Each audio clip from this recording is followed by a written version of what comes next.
Probad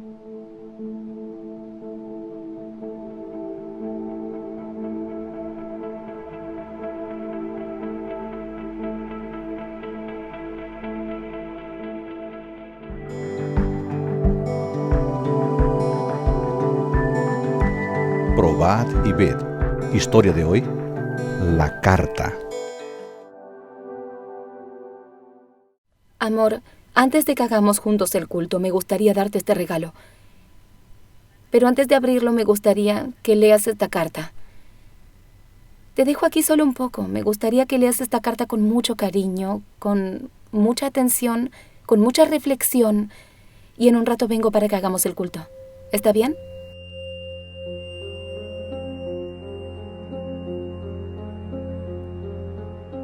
Se manifiesta el poder de Dios en el latido del corazón, en la acción de los pulmones y en las corrientes vivas que circulan a través de los miles de canales del cuerpo. Le debemos los alimentos que comemos, el agua que bebemos, la ropa que usamos, el aire que respiramos. Mi querido Alan, amor de mi vida, volvamos algunos años atrás. Cuando te conocí, tú vendías yogur de puerta en puerta. Dios nos bendijo tanto que pudimos juntar dinero para casarnos. Cómo me sentía feliz con todo lo que estábamos conquistando. Compramos un camión, luego compramos otro camión.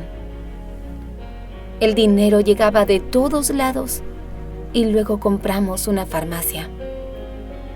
Todo era felicidad. Tú eras un líder de la iglesia y dedicado a las cosas del Señor. Sin embargo, de un tiempo a esta parte, veo que tú estás desinteresado de las cosas de la iglesia y ya no estás siendo fiel a Dios en los diezmos y ofrendas. Las bendiciones deben ser reconocidas y como agradecimiento a Dios, debemos contribuir con la promoción de su obra. Retener lo que no nos pertenece puede costarnos no solo lo que tenemos, las cosas materiales, sino que puede llevarnos a la muerte eterna. Dios necesita mantener su iglesia viva y nos usa como canales de bendiciones. Él nos da para que podamos compartir con la predicación del Evangelio, con la reforma y construcción de templos, con el mantenimiento de la familia del pastor. Oro todos los días para que vuelvas a ser el Alan de antes, dedicado a la iglesia y dando gracias a Dios por todo lo que has recibido. Mira a nuestros hijos. ¿Qué están aprendiendo cuando nos observan a nosotros? Y quiero ir al cielo contigo y con nuestros hijos. Ahora puedes abrir el regalo.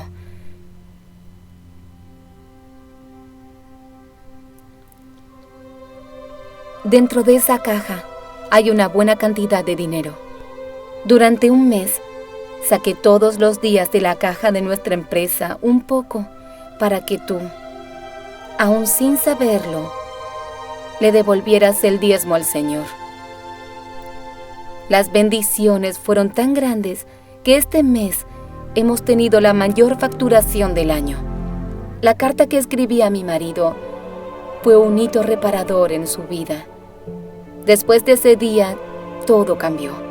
Mi marido se ha vuelto más espiritual, más comprometido con la obra del Señor. Y como primer anciano, es responsable por la construcción de la nueva iglesia. Hoy, realmente podemos afirmar: yo y mi casa serviremos al Señor. Ahora, quiero invitarte para que juntos podamos adorar a nuestro Dios a través de los diezmos y ofrendas. Que el Señor te bendiga.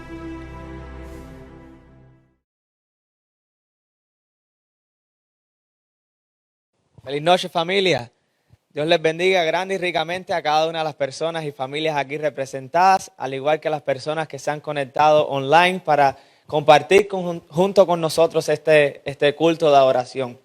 Pastor, muchísimas gracias por su liderazgo y esta oportunidad de estar aquí para compartir la palabra del Señor. Como dijo el pastor, recuerden, pongan sus comentarios, sus motivos de oración, sus agradecimientos y luego al culminar el culto, la predicación, oraremos por cada uno de ustedes. Antes de comenzar, me gustaría tener unas palabras de oración. Oremos. Padre nuestro que estás en los cielos, te agradecemos por otro día más de vida. Ha sido un día frío, ha sido una semana larga para muchos de nosotros, pero te agradecemos por la bonita y la bendición y por la bonita oportunidad de estar aquí juntos, reunidos para conocer más de ti, Señor. Ayúdame y utilízame como tu instrumento al abrir tu palabra, Señor. Abre nuestras mentes y corazones y que el mensaje de esta noche pueda bendecir a muchas personas. En el nombre de Jesús, amén. Hace 2 años atrás, un niño de 4 años quedaba colgado en el balcón de su edificio en París, Francia. Todas las personas, al darse cuenta de lo que estaba ocurriendo, enseguida se hizo un grupo muy grande para observar este evento que estaba pasando. Todas las personas estaban preocupadas, todos estaban muy tristes, todos se estaban volviendo locos, nadie sabía qué hacer. Había un niño de 4 años colgando de sus ropas de un balcón en un 5º o 6º piso en París, Francia. Pónganse en esta situación. ¿Qué ustedes harían? De repente vemos que todas estas personas se reúnen, muchas personas están grabando, otras están haciendo transmisiones en vivo, muchos llamaban a la policía y a los bomberos, pero en fin, ante esta crisis nadie tomaba acción. De repente ocurrió un milagro. Un joven que nadie conocía, que nadie nunca antes había visto, salió entre la multitud y salió con toda su fuerza corriendo hacia donde estaba este edificio. De balcón en balcón seguía subiendo y subiendo. Ya no era una sola persona que estaba en peligro, sino ahora eran 2 personas que estaban en peligro. Este joven ante esta crisis tomó la decisión y sin ningún tipo de seguridad saltaba de un balcón en otro hasta llegar a este 5º o 6º piso donde este niño de 4 años estaba colgando. Luego, todas las personas de la comunidad querían saber quién era este héroe sin capa que había salvado la vida a este niño de 4 años. ¿Quién era este joven que había ha puesto en riesgo su vida con tal de rescatar a este niño que estaba en peligro? Todos querían conocer quién era este joven. Este joven se hizo viral en las redes sociales. Todos querían saber quién era él. De repente empezamos a ver en todos los noticieros entrevistas que le estaban haciendo. Y este joven se hizo tan popular en Francia que llegó a los oídos del presidente este incidente que había ocurrido. El presidente lo mandó a llamar y cuando estaban juntos le dijo, por favor, cuéntame de ti mismo esta experiencia. ¿Cómo pasó? Este joven comenzó comentándole cuál era su nombre. Su nombre es Mamadou Gassana. Y en aquellos entonces, hace 2 años atrás, solo tenía 22 años. Él le decía al presidente que este era un joven que había llegado ilegalmente al país de Francia. Él era un joven que había nacido en Malí, en África. Había llegado hace poco tiempo a Francia. Él le contaba al presidente por qué tuvo que huir de Malí.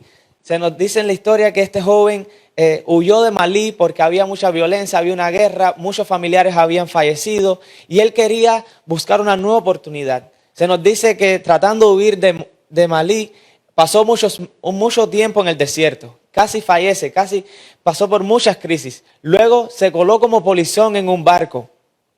Y pasó mucho frío y hambre, pero gracias a Dios llegó hacia Francia. Una vez que estaba en Francia, ¿qué es lo que este joven quería hacer?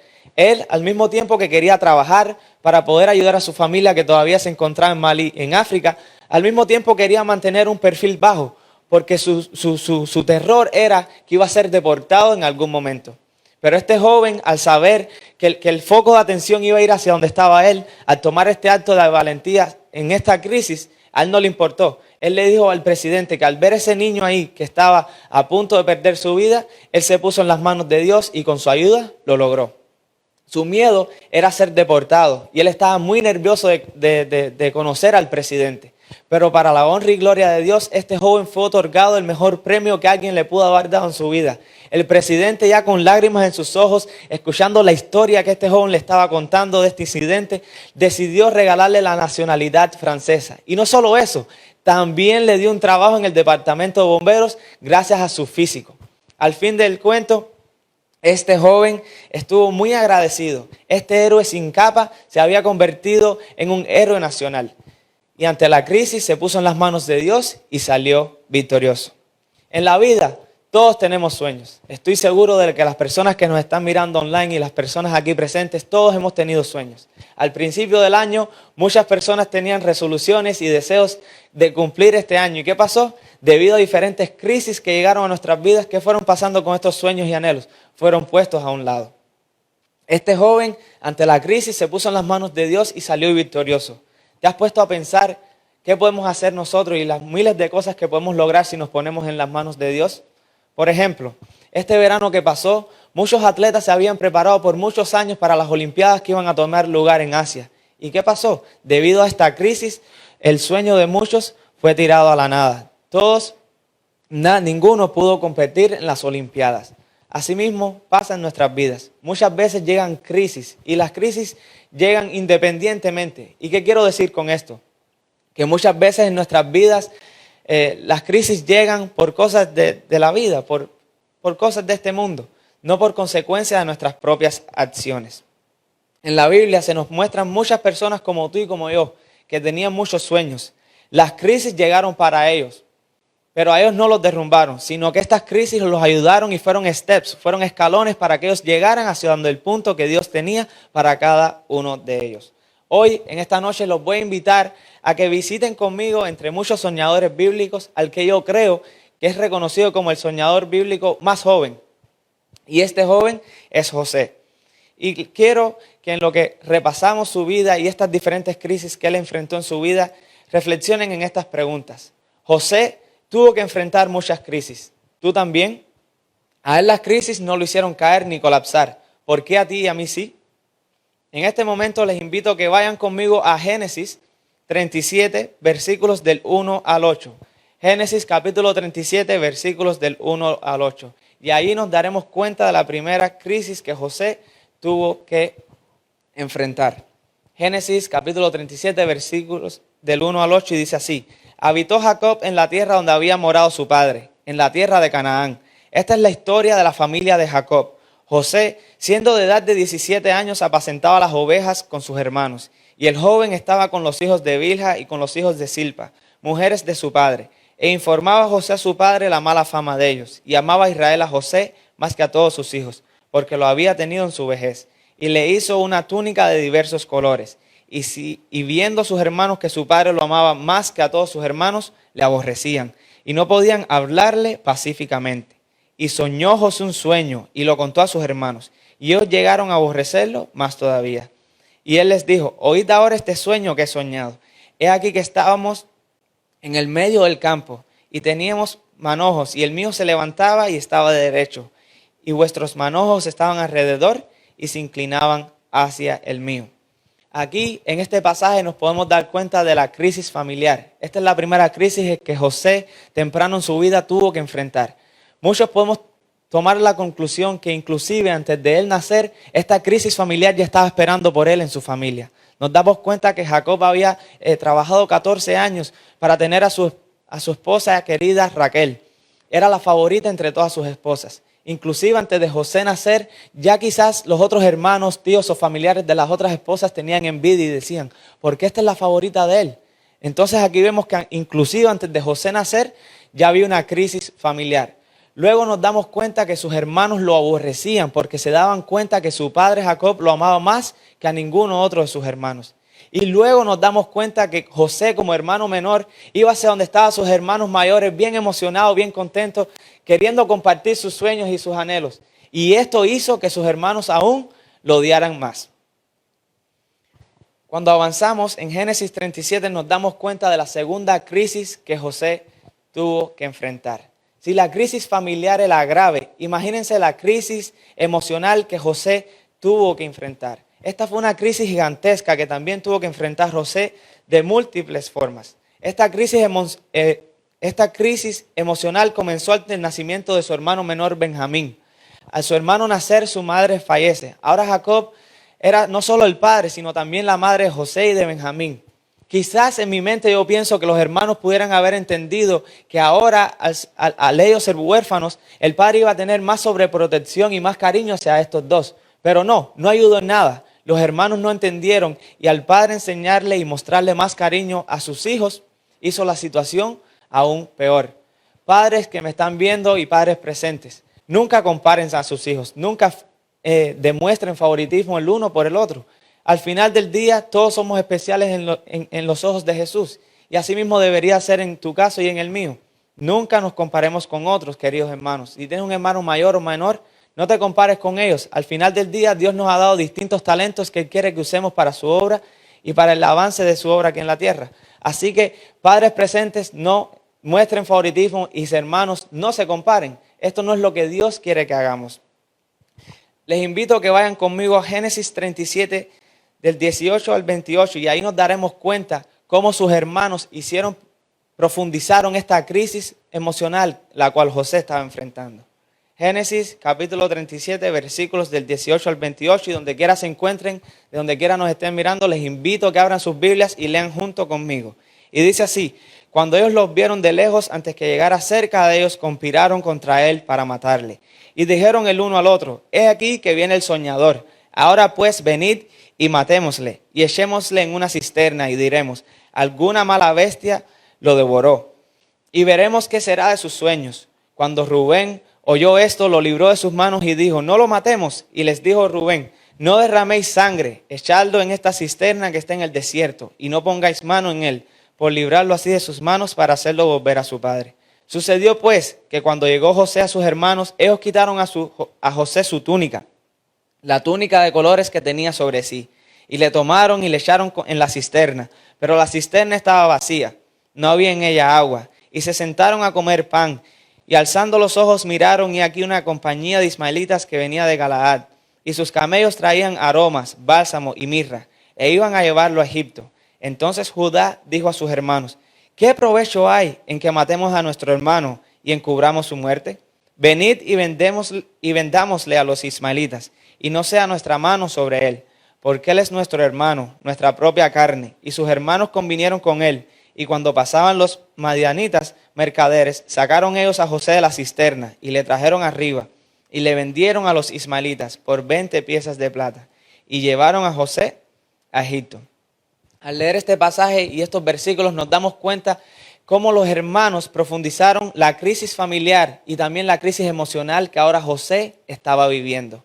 Cuando vamos al libro Patriarcas y Profetas, en la página 191, nos damos cuenta que nos dice que cuando la caravana marchaba hacia el sur, hacia las fronteras de Canaán, el joven José pudo divisar a lo lejos en el sur las carpas y las tiendas donde su familia vivía, donde se iba a quedar su padre amoroso pensando que había perdido a su hijo predilecto. Dice Patriarcas y Profetas que José sintió un gran dolor en su corazón y lloraba y cayó en dolor. Pero luego de un tiempo de sufrimiento y de dolor, decidió ponerse en las manos de Dios. Dice así: su alma se conmovió y tomó la decisión de ser fiel a Dios y de actuar en cualquier circunstancia como convenía a un súbdito del Rey de los cielos. José serviría al Señor con corazón íntegro, afrontaría con toda fortaleza las pruebas que viniesen y cumpliría con todo deber con fidelidad. La experiencia de ese día fue el punto decisivo de la vida de José. Su terrible calamidad lo transformó de un niño mimado a un hombre reflexivo, valiente y sereno. Patriarcas y Profetas, página 192. ¿Por qué en medio de nuestras crisis no tomamos la decisión de poner nuestras vidas en las manos de Dios? De decirle, a pesar de todo el sufrimiento de esta crisis, que no sé lo que me aguarda el futuro, yo me pongo en tus manos porque sé que tú me bendecirás y me sacarás victorioso. El ejemplo de José es una invitación para cada uno de nosotros que hoy estamos escuchando este mensaje, que a pesar de cualquier crisis que aceche nuestras vidas, siempre nos pongamos en las manos de Dios y Él nos sacará victoriosos. En tercer lugar, podemos aprender y nos damos cuenta que José tuvo que enfrentar una tercera crisis. Él ya había enfrentado la crisis familiar, la cual estaba esperando por él antes de nacer. Luego la crisis emocional al ver cómo pierde su mamá y sus hermanos lo venden. Él pasa de ser un hijo mimado y querido a ser un esclavo y no sabía lo que le esperaba en el futuro. Y ahora vemos la crisis moral. Génesis 39 nos comienza mostrando cómo la dependencia de Dios atrae sus más ricas bendiciones. Cuando damos lo mejor de nosotros, Dios nos bendice y nos prospera todo lo que hacemos. Pero al mismo tiempo nos damos cuenta que José, cuando estaba tomando como un descanso de tanto sufrimiento y tantas crisis, vemos que otra crisis vendría a acechar su vida. Y esta era la crisis moral. Y leamos Génesis capítulo 39, versículos del 1 al 12. Génesis capítulo 39, del 1 al 12. Y dice así: Llevado pues José a Egipto, Potifar, oficial de Faraón, capitán de la guardia, varón egipcio, lo compró de los ismaelitas que lo habían llevado allá. Mas Jehová estaba con José, y fue varón próspero, y estaba en la casa de su amo el egipcio. Y lo vio su amo que Jehová estaba con él, y que todo lo que él hacía, Jehová lo hacía prosperar en su mano. Hacía yo José gracia en sus ojos, y le servía. Y él le hizo mayordomo de su casa, y entregó en su poder todo lo que tenía. Y aconteció que desde cuando le dio el encargo de su casa y de todo lo que tenía, Jehová bendijo la casa del egipcio a causa de José. Y la bendición de Jehová estaba sobre todo lo que tenía, así en casa como en el campo. Y dejó todo lo que tenía en mano de José. Y con él no se preocupaba de cosa alguna, sino del pan que comía. Y era José de hermoso semblante y bella presencia. Aconteció después de esto que la mujer de su amo puso sus ojos en José. Y dijo, duerme conmigo. Y él no quiso. Y dijo a la mujer de su amo, he aquí que mi señor no se preocupa conmigo de lo que hay en casa, y ha puesto en mi mano todo lo que tiene. No hay otro mayor que yo en esta casa, y ninguna otra cosa ha sido reservada sino a ti, por cuanto tú eres su mujer. ¿Cómo pues haría yo este grande mal y pecaría contra Dios? Hablando ella a José cada día y no escuchándola, él para acostarse al lado de ella, para estar con ella. Aconteció que entró él un día en casa para hacer su oficio, y no había nadie de los de la casa allí. Y ella lo asió por sus ropas, diciendo, duerme conmigo. Entonces él dejó sus ropas en las manos de ella y huyó y salió. Al leer estos pasajes y al darnos cuenta de la crisis moral que José estaba enfrentando, nos podemos dar cuenta de algunos detalles. En primer lugar, como ya dijimos, cuando damos todo de nosotros y nos entregamos a Dios, Él prospera y bendice todo lo que hagamos. Y así nos damos cuenta en este pasaje en la vida de José. Dios estaba prosperando todo lo que él hacía. En segundo lugar, nos damos cuenta que cuando damos todo de nosotros y nos entregamos a Dios, es cuando el enemigo más nos ataca. Y tenemos muchos ejemplos en la Biblia, inclusive Job. Y si piensas en tu vida y en la mía también, cuando decidimos dar todo al Señor es cuando más el enemigo nos ataca. Y mis queridos hermanos, si el enemigo no te está atacando a ti, ten cuidado, porque ni te está tomando en cuenta. Y en tercer lugar, nos podemos dar cuenta de que no hay ninguna tentación que sea puesta en nuestro camino que no podamos derrotar en el nombre de Dios. Aquí vemos que José era esclavo. Él fácilmente pudo haberle dicho a la esposa de Potifar, vamos a acostarnos. Yo soy un esclavo, yo no controlo mis propias acciones. Lo que tú digas es un mandato y yo lo tengo que hacer. Pero no, José sabía lo que estaba bien y mal en los ojos de Dios. Y por eso él decidió y dijo aquí, ¿cómo yo haría tan gran pecado contra mi Dios? Tú eres lo único que ha sido reservado de mí, así que yo no lo voy a hacer. Podemos aprender, en tercer lugar, que no hay ninguna tentación que no podamos sobrepasar en el nombre de Dios. Aquí vemos cómo José huyó y salió corriendo. Y hoy Dios nos está diciendo, si hay una tentación que te está acechando en tu vida, si hay una tentación en la cual sigues cayendo, recuerda que en mi nombre la puedes sobrepasar. Y hoy deberías salir corriendo de esa tentación para así yo hacerte victorioso. Y ese es el deseo que Dios tiene para tu vida y para la mía. Que cada tentación que se enfrente en nuestras vidas, nosotros podamos ponernos en las manos de Dios y salir corriendo victoriosos como lo hizo José. ¿Quieres conseguir tus sueños? No los cambiemos entonces por los sueños de una mujer ramera. No los cambiemos por unos minutos de placer. Entreguémonos en las manos de Dios y Él nos hará victoriosos. Digamos hoy como el salmista decía, el hacer tu voluntad, Dios mío, me ha agradado y tu ley está en medio de mi corazón. En cuarto lugar, nos damos cuenta de una crisis espiritual que iba a acechar la vida de José. Tras las grandes crisis que había enfrentado, la crisis familiar, moral, la crisis sentimental, ahora José se iba a enfrentar a una crisis espiritual. Y si nos ponemos en los pies de José, en los zapatos de José, no es verdad que en algún momento u otro José como joven pudo haberle dicho a Dios, ¿por qué me está pasando tantas cosas? ¿Por qué a pesar de que yo hago todo lo que tú pides de mí, a pesar de que soy leal, a pesar de que no he pecado en contra de tu nombre, a pesar de que he sido fiel a pesar de todas las crisis que me han pasado en mi vida, ¿por qué todo lo que recibo son crisis y dolores y sufrimientos? ¿Por qué, Señor? Muchas veces en nuestras vidas, por lo general, los combates de las vidas nos llevan a ser desconfiados hasta de Dios. Pero tengamos cuidado con eso, porque si hay alguien que nos ama y cuida de ti y de mí, donde sea que estemos, es nuestro Padre Celestial. Leamos Génesis 39, versículos del 19 al 23, y nos daremos cuenta de esta crisis de la cual les estoy hablando. Génesis 39, del 19 al 23, y dice así, Y sucedió que cuando oyó el amo de José las palabras que su mujer le hablaba diciendo, así me ha tratado tu siervo, se encendió su furor y tomó su amo a José y lo puso en la cárcel, donde estaban los presos del rey, y estuvo allí en la cárcel. Pero Jehová estaba con José, y le extendió su misericordia y le dio gracia en los ojos del jefe de la cárcel. Y el jefe de la cárcel le entregó en mano de José el cuidado de todos los presos que había en aquella prisión. Todo lo que hacía allí, él lo hacía. No necesitaban atender el jefe de la cárcel cosa alguna de las que estaban al cuidado de José, porque Jehová estaba con José, y lo que él hacía, Jehová lo prosperaba. Ahí se resume todo lo explicado hasta aquí.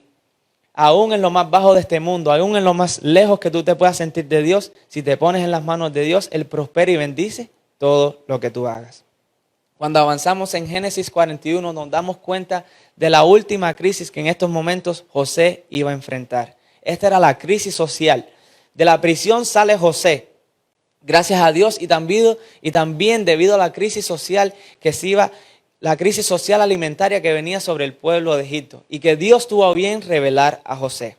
Para entender bien, les invito a que vayan conmigo a Génesis 41, a partir del versículo 28, y dice así: esto es lo que le respondo a Faraón, lo que Dios va a hacer, lo ha mostrado a Faraón. He aquí vienen 7 años de gran abundancia en toda la tierra de Egipto, y tras ellos seguirán 7 años de hambre, y toda la abundancia será olvidada en la tierra de Egipto, y el hambre consumirá la tierra, y aquella abundancia no se echará de ver, a causa del hambre siguiente, la cual será gravísima. Y el suceder el sueño a Faraón 2 veces significó que la cosa era firme de parte de Dios, y que Dios se apresuraría a hacerla. Por tanto, provéese ahora Faraón de un varón prudente y sabio, y pónganlo sobre la tierra de Egipto. Haga esto Faraón, y ponga gobernadores sobre el país, y quinte la tierra de Egipto en los 7 años de abundancia, y junten toda la provisión de estos buenos años que vienen, y recojan el trigo bajo la mano del Faraón para mantenimiento de las ciudades, y guárdenlo. Y esté aquella provisión en depósito para el país, para los 7 años de hambre que habrá en la tierra de Egipto, y el país no perecerá de hambre. El asunto pareció bien a Faraón y a sus siervos, y dijo Faraón a sus siervos: ¿acaso hallaremos a otro hombre como este, en quien esté el Espíritu de Dios?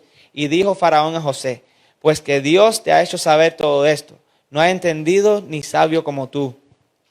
Tú estarás sobre mi casa, y por tu palabra se gobernará todo mi pueblo. Solamente en el trono seré yo mayor que tú. Dijo además Faraón a José: he aquí que yo te he puesto sobre toda la tierra de Egipto. Entonces Faraón quitó su anillo de su mano y lo puso en la mano de José, y lo hizo vestir de ropas de lino finísimo, y puso un collar de oro en su cuello, y lo hizo subir en su segundo carro, y pregonaron delante de él: doblar la rodilla, y lo puso sobre toda la tierra de Egipto. Finalmente, y luego de 5 crisis que José tuvo que enfrentar, él estaba viendo la luz al final del túnel. ¿Eres de esas personas que razona de que porque vives en un país extranjero no puedes lograr tus sueños? Miren a José, no tenía ni residencia ni ciudadanía y enfrentó muchísimas crisis y sufrimientos, pero se puso en las manos de Dios y llegó a ser el segundo en jerarquía y el primero en el mandato.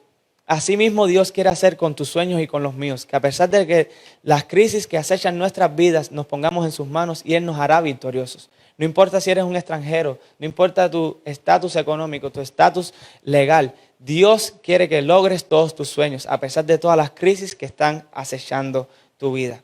¿Has pensado dónde puedes llegar tú con la bendición de Dios? ¿Sabes que tenemos un Dios que no conoce la derrota? ¿Que tenemos un Dios todopoderoso que puede hacer tus sueños realidad? Se escucha el balazo inicial de las Olimpiadas de Barcelona en el 1992. Esta era la carrera de los 400 metros planos. Muchas personas habían estado esperando por esta carrera, pues todos eran muy fanáticos del corredor que estaba en la línea 5. Su nombre era Derek Redmond. Este joven había roto muchos récords para llegar a la final de los 400 metros planos. Se escucha el disparo inicial y todos se mandan a correr. Los ojos estaban puestos en la línea 5. Todos estaban ansiosos de ver cómo saldría de esta carrera Derek Redmond. De repente Derek Redmond siente un dolor muy fuerte en su muslo derecho y cae hacia el suelo. Todos los fanáticos que estaban en las gradas se sorprenden, inclusive los que estaban en televisión. Nadie se podía creer lo que estaba pasando en ese momento. uno de los favoritos, el corredor británico Derek Redmond, había caído hacia el suelo. Para muchas personas, inclusive para la televisión que estaba transmitiendo estas Olimpiadas, la carrera ya había terminado y habían avanzado para otra sección. Pero para Derek Redmond la carrera no había acabado. De repente vemos que él se levanta y con dolor en su muslo sigue caminando hacia la meta final. De repente las cámaras cambian de una competición y firman como un hombre atraviesa la barrera de seguridad. Nadie sabía qué iba a pasar. Este hombre corrió fuertemente hacia donde estaba Derek Redmond y cuando llega a su lado le pone su mano sobre su hombro y lo ayuda a seguir continuando. Cuando Derek Redmond mira a su derecha no pudo aguantarse las lágrimas porque era su padre que estaba al lado de él. La seguridad trató de decirle que tenía que abandonar ese lugar porque él no podía estar ahí. Pero nada impidió que el padre ayudara a su hijo, a Derek Redmond, a llegar a la meta final. Asimismo, Dios quiere hacer contigo y conmigo, mis queridos hermanos. Dios quiere llevarte hacia la meta final. No importando la crisis o la situación que estés enfrentando en tu vida en estos últimos tiempos, en estos últimos años, en esa tentación en la cual sigues cayendo, ese pecado que no puedes sobrepasar. Dios quiere hacerte un victorioso en esta noche y cada día de tu vida. Dios te está diciendo, a pesar de las crisis que puedas estar enfrentando, no tienen que ser las mismas que José enfrentó. Si estás enfrentando una crisis, ponme ahí. Yo quiero estar junto contigo en la crisis. Yo quiero sacarte victorioso. Y no importa el dolor o el sufrimiento que puedas estar pasando en este momento. Dios te quiere poner sobre sus hombros y te quiere llevar hasta la meta final. Esa es mi oración y mi anhelo para cada una de las personas que se han conectado y cada una de las personas aquí presentes. Que a pesar de las muchas crisis que quizás ataquen nuestras vidas, siempre podamos tener la seguridad y esa confianza de que tenemos un Dios todopoderoso y que con Dios nunca conoceremos la derrota. Oremos. Padre nuestro que estás en los cielos, te agradecemos porque eres un Dios todopoderoso, porque sabemos y confiamos en tus promesas y sabemos que si nos ponemos en tus manos, en cada situación de nuestras vidas, a pesar de todas las crisis y sufrimientos, saldremos victoriosos, Señor. Esta es mi oración y mi anhelo, que tú en esta noche nos puedas tomar y nos puedas poner en tus manos y nos lleves hacia la meta final, Señor. Ayúdanos cada día de nuestras vidas a confiar más en ti, a ser fuertes en tu nombre y que en cada crisis de nuestras vidas podamos salir victoriosos en tu nombre. Ayúdanos y bendice a cada una de las personas que se ha conectado y todas las familias aquí representadas. En el nombre de Jesús, amén.